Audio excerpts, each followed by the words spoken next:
एक बार यशोदा माँ यमुना नदी में दीप दान कर रही थी। पत्तों में दीप रखकर जब वह उन्हें प्रवाहित कर रही थी तब उन्होंने देखा कि कोई भी दीप आगे नहीं जा रहा था।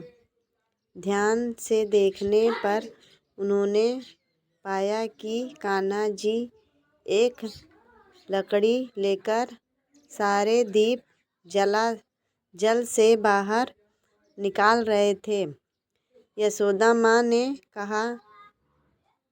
कान्हा से पूछा, लल्ला तुम ये क्या कर रहे हो?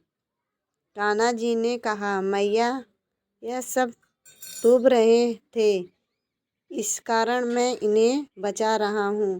कान्हा का उत्तर सुनकर यशोदा मैया हंसने लगी और बोली, लल्ला तुम किस किस को बचाओगे? यह सुनकर कान्हा जी ने बहुत ही सुंदर जवाब दिए, मैया मैंने सबका ठेका नहीं लिया हुआ है, लेकिन जो मेरी ओर आएंगे मैं उन्हें अवश्य बचाऊंगा। इसीलिए हमें सदैव प्रभु का ध्यान करना चाहिए और उनकी शरण में रहना चाहिए।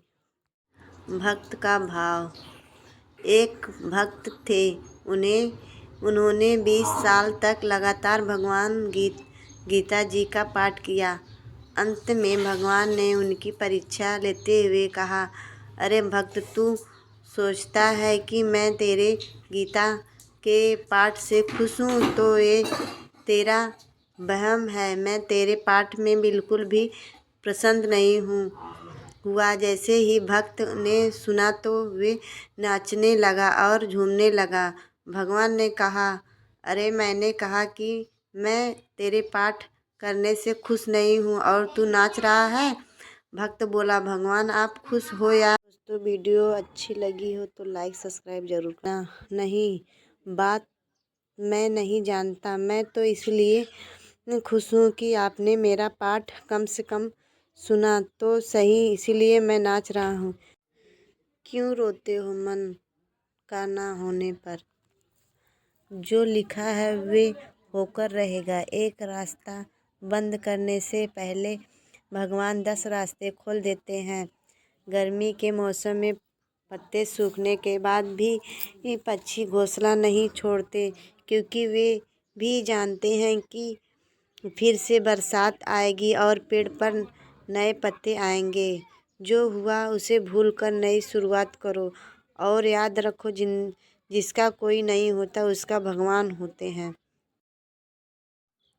राधा से रुक्मिणी ने पूछा, तुम कितना प्रेम करती हो कृष्णा से? राधा ने मुस्कुराकर कहा, ईश्वर से भी अधिक।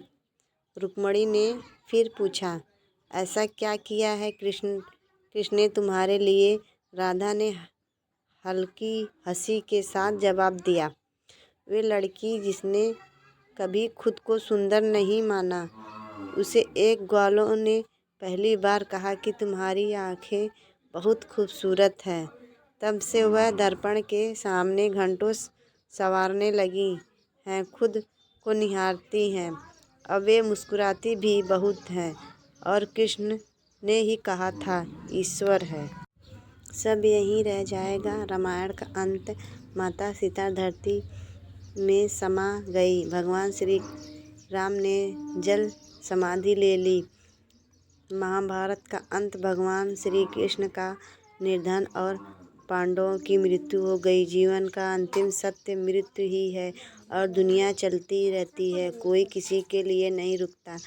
कंचन जैसी काया भी एक दिन भद्दी दिखाई देने लगेगी, झुर्रियाँ पड़ जाएंगी। खुद का शरीर ही हमेशा साथ नहीं देता, तब दूसरा कौन साथ देगा?